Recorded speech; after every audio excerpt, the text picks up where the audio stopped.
Welcome, everyone. Picture this, you're standing alone in a courtroom. A towering judge, gavel in hand, glares down from his elevated perch, ready to crush not just your words, but your name, your truth. What do? Camera pans to the live audience, silent, leaning in. Today, we crack open the explosive real-life case of Caroline Levitt. A woman publicly humiliated, shoved to the brink, until a thunderbolt named Pam Bondi entered the ring. This isn't just a courtroom clash. Oh no. This is war. Strategy. Courage. And a plot twist worthy of prime time. Ready? Packed to the walls. Reporters elbowing for space, aides whispering nervously, analysts frozen mid-scribble. The air? Electric. Thick with anticipation, like the calm before a lightning strike. Caroline Levitt stood at the witness stand, statuesque, composed, but beneath that sapphire blue blazer? A storm raged. Her fingers gripped the edge of the stand. Not trembling. Anchored. Bracing. At the bench, Michael Scott. Silver hair, wire-rimmed glasses, and a stare that could cut glass. He loomed above, voice sharp as a scalpel. "Miss Levitt," he barked. "This is the second time you've interrupted this court." A pause. Tension snapped in the gallery like a taut string. Caroline's lawyer shifted beside her. His mouth twitched, ready to leap in. But before he could, Pam Bondi, cool as marble at the defense table, laid a hand on his arm. "Wait." Her eyes said it all. "Let her play this." Caroline inhaled. Calm, steady. "Your Honor, I'm not interrupting," she said. "I'm correcting a factual error." Gasp. Just a ripple, but unmistakable. Notebooks flew open. Reporters scribbled like mad. Judge Whittaker leaned forward, jaw clenched. "Miss Levitt, this is a court of law. Not a campaign rally." "I'm under oath," Caroline replied, voice unwavering. "Correcting falsehoods isn't grandstanding. It's my duty." Someone in the gallery stifled a laugh. Others didn't bother. "Textbook," her attorney muttered under his breath. "She nailed it." But the judge wasn't clapping. "Oh no. You are deliberately disruptive," Whittaker thundered. "I won't tolerate it." Pam Bondi didn't blink. She watched him like a lion studies prey, still, calculating. "I respectfully disagree," Caroline replied, tone cool but firm. "I have the right to clarify." And then, smack. The judge's palm crashed against the bench. Like a gunshot in a chapel. "Enough," he roared. "Miss Levitt is in contempt. Bailiff, take her into custody." Pandemonium. Cries. Gasps. Half the gallery lurched to their feet. "Objection. Your Honor, this is outrageous," her lawyer exploded. "Overruled," the judge snapped. The bailiff hesitated. No one moved. "Ma'am, please stand," he said softly. Caroline rose. No tears. No pleading. She adjusted her blazer like she was stepping onto a red carpet. Click. The handcuffs bit into her wrists. Snap. The sound echoed like a slap across the room. The reporters were in a frenzy. Pens flew. Cell phones slipped from pockets. Someone whispered, "Are we seriously watching an arrest? In real time?" Even the prosecutor looked rattled. This wasn't law. This was spectacle. Caroline's lawyer turned back toward the bench. "We request an immediate recess to address." "Denied," Whittaker said, not even pretending to consider it. Pam Bondi didn't flinch. She didn't rush. She closed her folder with a soft snap. Deliberate. Precise. Then slowly, almost dramatically, she stood. And just like that, the room froze again. All eyes locked on her. She didn't shout. She didn't need to. "Your Honor," she began, voice velvet-wrapped steel, "the defense formally objects to this ruling." Whitaker scoffed. Noted. Doesn't change a thing. Pam smiled. Barely.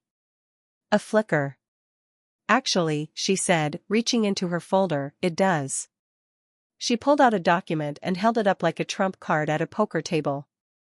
We filed an emergency stay this morning. Covers all enforcement, including contempt. Whitaker leaned back, visibly amused. There's no such stay in the record. There is now. Boom. She handed it to the clerk, who squinted at the top. Filed under Charles Hilton, 9:45 a.m. Gasps. Again. The prosecution paled. Whitaker snatched the paper, scanning. Clock on the wall? 10:02. Too late. Pam's voice was silken certainty. Signed. Filed. Valid. You're bound, Your Honor. A shift in the room. You could feel it. The balance of power teetered. Then tipped. Pam's eyes never left Whitaker's. And what she saw? Weakness. Panic behind the pretense. He'd tried to crush Caroline. But he hadn't counted on her. When we left off, Caroline Levit had just been slapped with a contempt charge. Cuffed. Humiliated. But then, Pam Bondi pulled the pin and tossed a legal grenade straight into the heart of the courtroom. Now, Judge Whitaker? He's scrambling to pick up the pieces. Whitaker's black robe, his lofty bench, the entire illusion of his command, it all seemed a little smaller now. Not quite deflated, but punctured. The court will recess for 10 minutes to review this filing, he muttered, jaw clenched like a vice. Crack. The gavel dropped like a guillotine. He swept off to chambers, his robe fluttering behind like a dark warning. But the moment he vanished, the room didn't breathe. It tightened. By Caroline's side, the bailiff lingered, uncertain. Until I receive instruction, he murmured, voice softer now, the restraints stay on. Caroline didn't flinch. Didn't protest. She gave a faint nod, dignified, almost regal. She wasn't going to give Whitaker the thrill of watching her squirm. Pam Bondi stepped closer, low voice steady as steel. You're not going anywhere. Caroline exhaled slowly. Her eyes stayed dry. Focused. But the weight on her shoulders was impossible to miss. Her attorney leaned in, voice just above a whisper. Pam, that stay? Airtight. He can't wiggle out. Across the aisle, the assistant district attorney, Robert, stormed up, brows furrowed, ego bruised. You filed this without notifying our office? Pam didn't miss a beat. Emergency procedure. No notice required. A heads up would have been decent. She shot him a look that could curdle milk. This wasn't about decency. It was about defense. Caroline turned to her, voice low, laced with disbelief. You filed this before today? Pam nodded once. We knew he might pull something like this. Caroline looked down, lips pressed tight.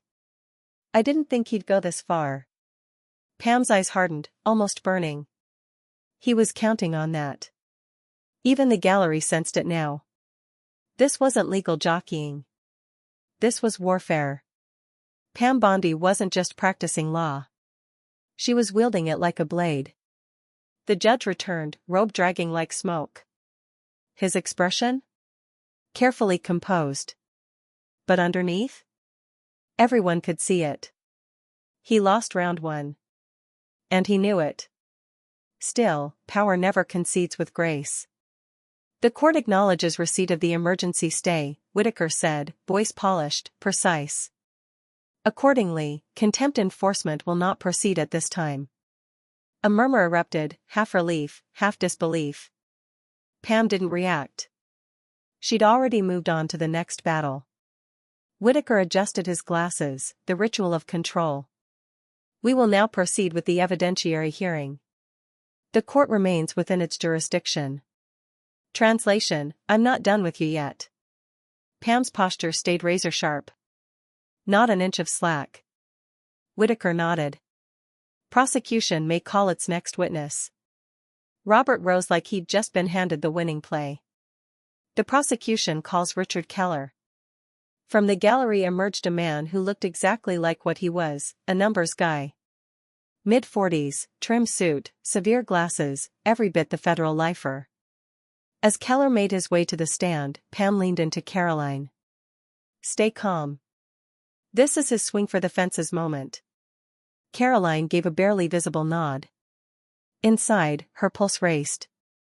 State your name and position, Samuels prompted. Richard Keller. Senior Labor Market Analyst, U.S. Department of Labor. The voice? Crisp. Emotionless. Like data was his native language. Samuels paced, confident. Mr. Keller, did you review Miss Levitt's February interview regarding job loss under proposed policies? I did. And did you compare her statements to official data? Yes. Pam's pen hovered. But she didn't write. She was absorbing every syllable. Samuels gestured to the screen. A chart popped up. Cold, sterile numbers. What did your analysis show? Keller tapped the monitor. Miss Levitt projected job losses at approximately 450,000.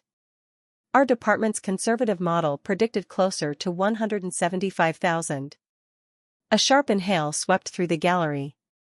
Even Caroline's jaw tensed. So her estimate exaggerated the impact?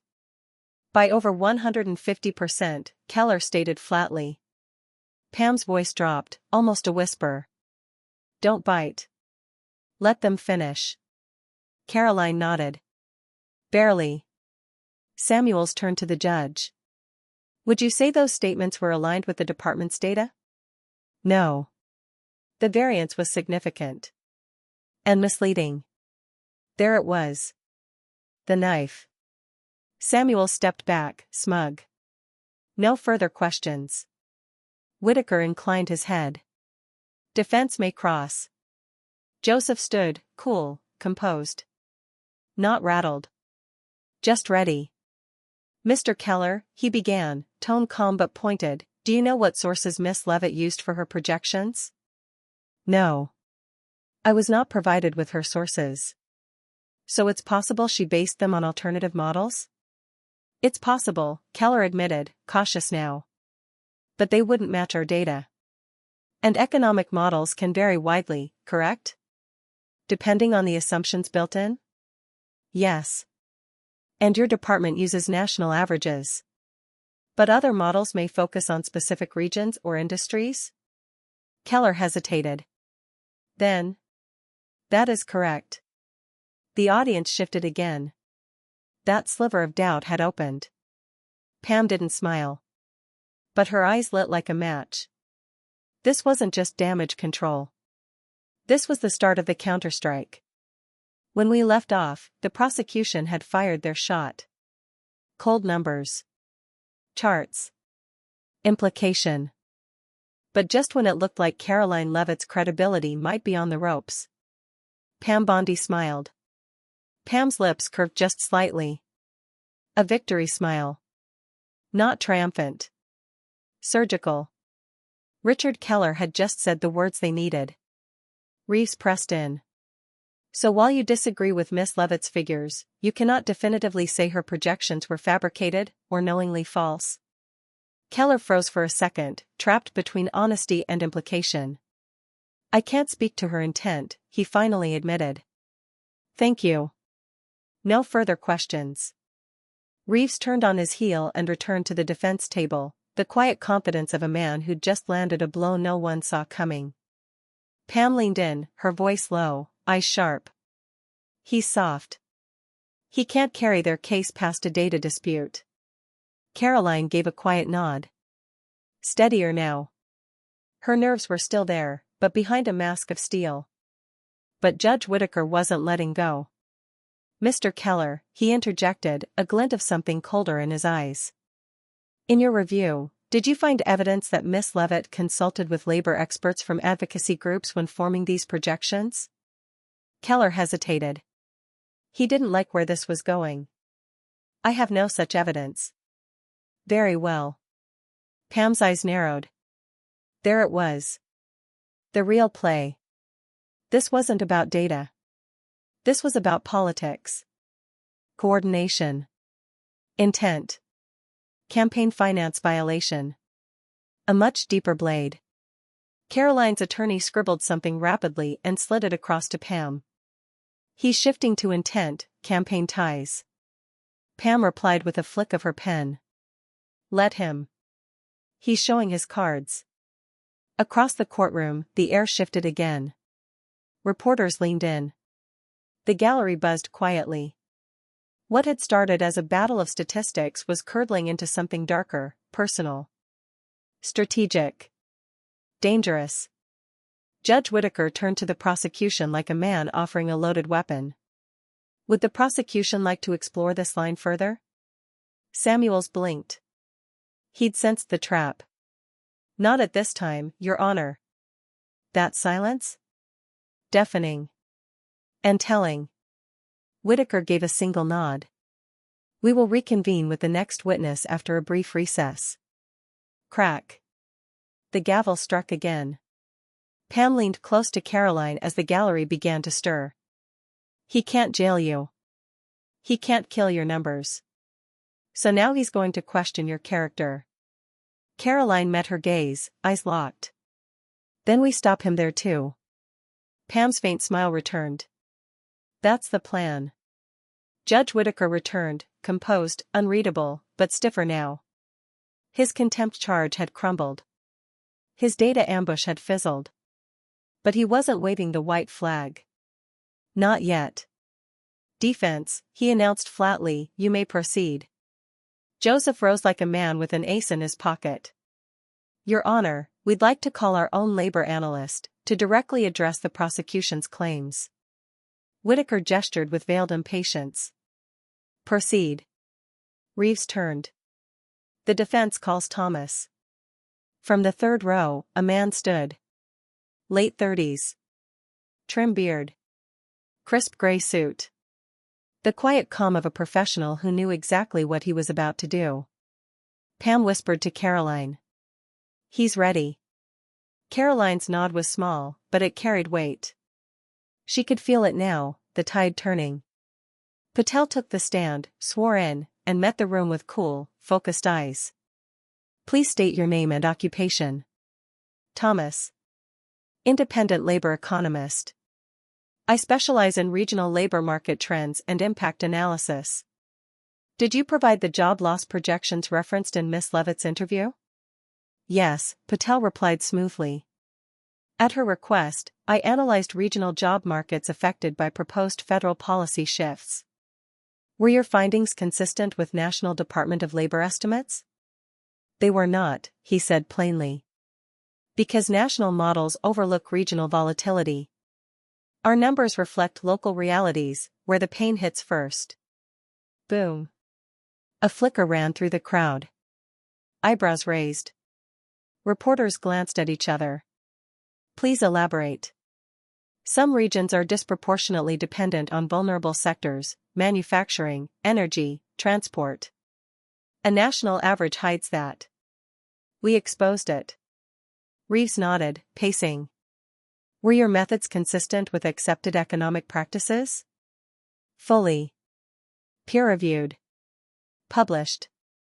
Transparent. No challenges to our integrity, public or private. Pam's pen danced a single word into her notepad. Bulletproof. Did you work with any advocacy groups or political entities while preparing your report? No. Were you paid by any political campaign? Absolutely not. I was an independent contractor hired for my expertise. Another ripple. Across the aisle, Samuel's jaw tightened. The corners of his mouth twitched, swallowing the bitter taste of a narrative slipping away. No further questions, Reeves said, stepping back. Judge Whittaker, voice dry. Prosecution? Samuels approached like a man who'd just been forced into the wrong chess move. Mr. Patel, would you agree that releasing projections significantly higher than federal data could create public confusion? Patel didn't blink. Releasing data without context always carries that risk. That's why our full methodology was made public. Samuels tried again, sharper. But isn't it possible such projections might mislead the public, or be manipulated for political gain? Patel met him with calm precision. Any data, including federal reports, can be twisted out of context. The responsibility lies with how it's framed, not the numbers themselves. Pam smiled, just enough to let it show. This wasn't just defense. It was disarmament. Samuel stepped back, out of steam. No further questions, he muttered. Back to the talk show, host grinning now, tension peaking. And there it is. The prosecution's firepower? Blunted. The judge's maneuvering? Derailed. Caroline Levitt walked into that courtroom outnumbered. Now she's walking out with the upper hand, and Pam Bondi just might be the sharpest weapon in the room. Courtroom power doesn't always come from the bench. Sometimes, it comes from the person who never flinches. When Judge Whitaker tried to shift the ground beneath Caroline Levitt, he didn't expect Pam Bondi to be already laying traps beneath his. Judge Whitaker didn't dismiss the witness. He didn't need to. Not yet. Instead, he adjusted his glasses, a precise, surgical motion, and fixed his gaze on Thomas. Mr. Patel, he began, voice deceptively calm, did you at any point share your findings with any political advocacy groups or PACs? A silence stretched long enough to crack. Patel blinked, forehead creased. No, Your Honor. And did Miss Levitt's office request that you tailor the data to support a particular narrative? Absolutely not. Patel's tone sharpened. Unflinching. Pam's jaw clenched. There it was. Whitaker wasn't hiding the play anymore. This wasn't just about numbers. This was about intent. He was laying the foundation for a much graver accusation, campaign collusion. A federal violation. From the defense table, Caroline's attorney stood sharply. Objection, Your Honor. This line of questioning exceeds the evidentiary scope. We're not here to litigate campaign law. Whitaker raised a hand, the gesture too calm, too rehearsed. I'm merely clarifying the record. Pam leaned toward Caroline, whispering like ice over glass. He's fishing. This is the pivot. Caroline didn't blink. But her eyes, steel and fire, locked onto the judge. Then we don't give him what he's looking for, she whispered back. Patel stepped down. And the momentum, oh, it was visible now. You could feel it sliding across the floor toward the defense table. The prosecution had fired their bullets. Pam and her team had deflected each one, data, process, credibility. Now Whitaker was grasping, reaching for something bigger, more damning. And he'd tipped his hand too early. We are adjourned for the day, Whitaker announced at last, the gavel echoing like a reluctant retreat. We reconvene tomorrow at 9 a.m. Most of the gallery had already filed out, whispering headlines to themselves. But at the defense table, Pam Bondi didn't move. She stared down at a blank page in her legal pad. Not writing. Not sketching. Calculating. Caroline leaned in. He's shifting to coordination. That's the next shot. Pam's nod was barely perceptible. And we'll be ready. But readiness wasn't enough anymore. Now it was time to strike back. The legal war room was a quiet battlefield. No reporters. No grandstanding.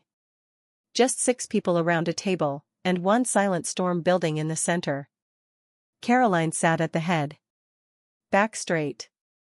Voice quiet. But the fire in her eyes was unmistakable. Pam, Joseph said, flipping open his legal file, what's our move? We go public with Whitaker's bias? Pam shook her head slowly. No. Public pressure is noise. Judges ignore noise. But they don't ignore process. She opened a slim black folder. 3 pages. Unmarked. Unassuming. This, she said, sliding it forward, is a complaint for judicial misconduct. The room stilled.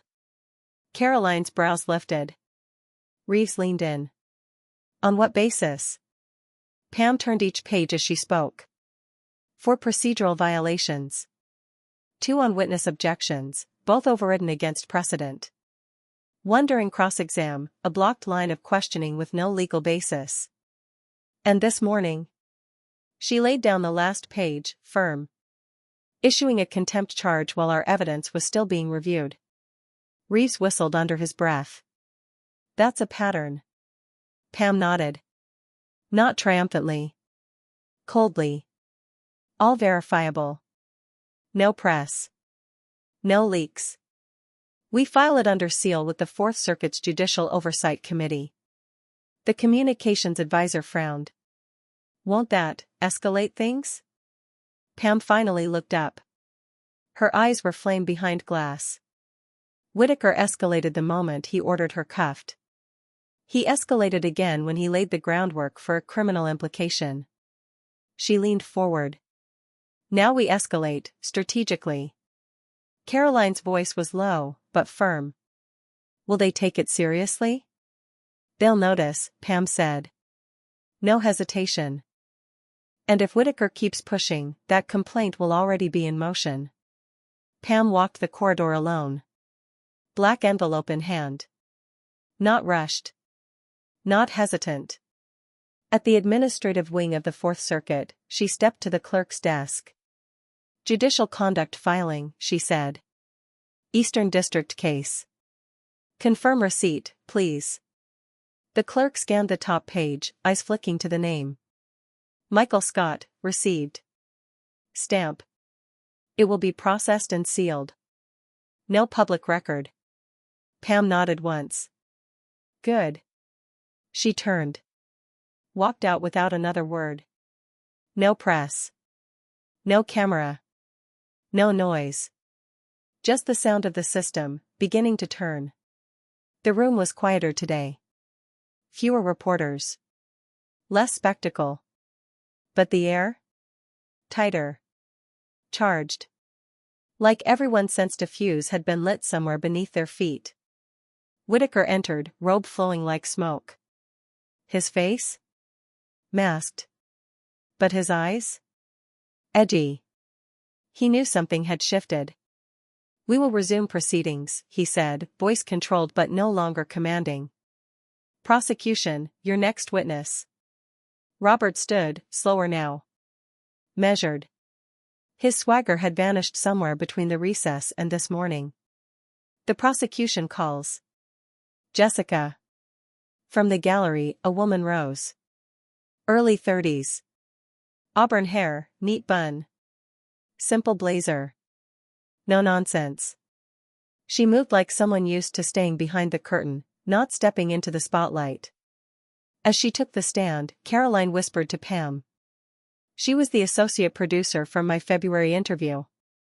Pam's gaze never left the witness. Let's see if Whitaker still wants to fish, she murmured. Because now? The water was full of sharks. Sometimes a trial ends not with a bang, but with a silence that tells you everything. Judge Whitaker had tried to shake Caroline Levitt. Tried to shame her, silence her, break her. But by the time Jessica took the stand, it wasn't Caroline under pressure anymore. It was the prosecution. It was him. Pam nodded toward the stand as Jessica adjusted her seat. She's important, she whispered. Watch the tone. The oath was administered. Hayes spoke clearly, confidently. A woman used to staying behind the lens, now front and center. Samuel stepped forward, but the sharp edge in his posture was dulled. Forced. Miss Hayes, state your occupation, please.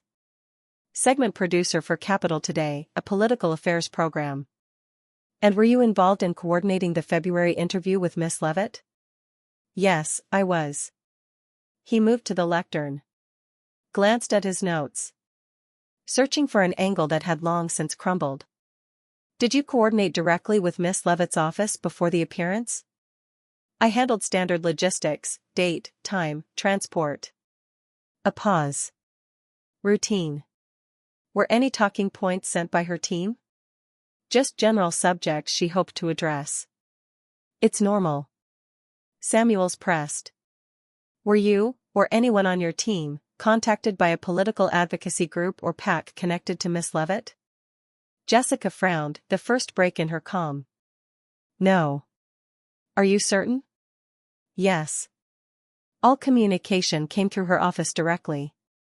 A flicker passed through the gallery. Pens froze. Reporters sat straighter. Samuels tried again, a little more desperate now. To your knowledge, did any political entity influence the content or direction of that interview? None. Zero. At the defense table, Pam leaned in, low and measured. He's losing the thread. Caroline nodded, eyes sharp, chin lifted.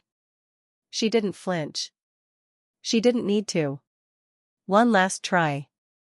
Were you aware of any coordination between Miss Levit and outside political groups for that segment? Absolutely not. Samuel's jaw twitched.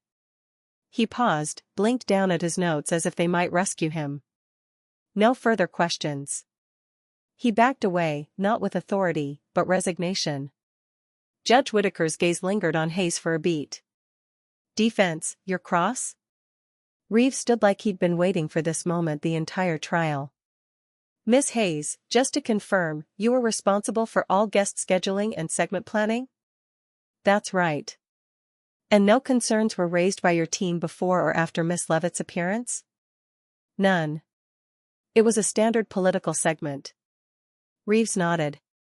Confident. Done. No further questions, Your Honor. Jessica stepped down. But something stayed in the room. A shift. The prosecution's last hinge had snapped. Pam scribbled a single note and passed it to Reeves. This was their linchpin. It just broke. From the bench, Judge Whittaker's fingers tapped slowly on the wood, an unconscious rhythm of agitation. Everyone could feel it now. The case wasn't just unraveling. It had collapsed. Still, Whittaker wasn't ready to concede. The court acknowledges the relevance of Miss Hayes' testimony, he said stiffly, though it is not dispositive. The defense must still address the variance in Miss Levit's projections compared to federal labor data. Pam leaned close to Caroline. He's retreating into procedure.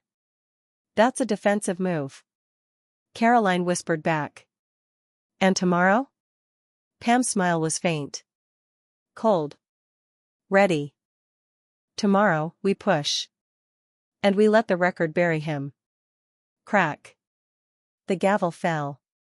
Recess until 9 a.m. tomorrow. As the courtroom emptied, Pam stayed seated. Just long enough to watch the prosecution table. Watch the judge. Watch the battlefield they were now quietly winning. Courtroom 4 was quieter now. No camera crews. No chatter. Just the core. The ones who knew, these were the moments that mattered most. Judge Whittaker entered without flair. His robes dragging behind like a curtain on a dying show. His voice, when he spoke, was flat. Controlled. But it lacked the edge he once wielded like a blade. This court has reviewed all testimony, documentation, and final statements presented throughout these proceedings. Pam sat still as stone. Caroline leaned forward just enough to show she wasn't afraid. While discrepancies in labor projections remain, Whittaker continued, no evidence has been presented that proves deliberate or coordinated falsehoods by Miss Levit. There it was. The room shifted. A slow, collective breath. Even the prosecutors slumped, as if finally realizing the walls had closed in days ago. But Whittaker wasn't quite done. Furthermore, the court finds no cause to impose sanctions or pursue disciplinary measures. Pam exhaled, quietly. No smile. No reaction. Reeves leaned toward Caroline. We're clear. Then came Whittaker's final shot. However, the court remains concerned about Miss Levit's tone and conduct during testimony. Decorum is essential to the integrity of judicial process. A beat. Pam rose. Smooth. Certain. Your Honor, she said, voice crisp as broken glass, those concerns were previously addressed under the federal stay. They hold no legal bearing on these proceedings, or any public statement. Whitaker stared at her, hard. But he didn't argue. This hearing is concluded. Crack. The gavel fell one last time. But this time, the sound didn't echo from power. It echoed from defeat. Pam gathered her notes. Caroline turned to her, voice low. Is that really the end? Pam's eyes didn't waver. It's the end of his part. Ours continues. And in a quiet corner of the Fourth Circuit's administrative wing, a sealed envelope had already started to move. The judicial misconduct complaint was in motion. No headlines. No leaks. Just process. And justice. Whether Whitaker realized it yet, or not. Sometimes, the strongest voice in the courtroom is the one that doesn't shout. Sometimes, it's the one that just keeps showing up, prepared, principled, and 2 steps ahead. Caroline Levitt didn't just survive the system. She exposed it. And Pam Bondi? She made sure it remembered. Sometimes, justice doesn't arrive with fanfare or headlines. It comes quietly. Like a tide that rises slowly, then suddenly, everything has changed. There was no press conference. No grand farewell. No pounding gavel or dramatic scene. Just a terse, 2-line memo from the chambers of Michael Scott.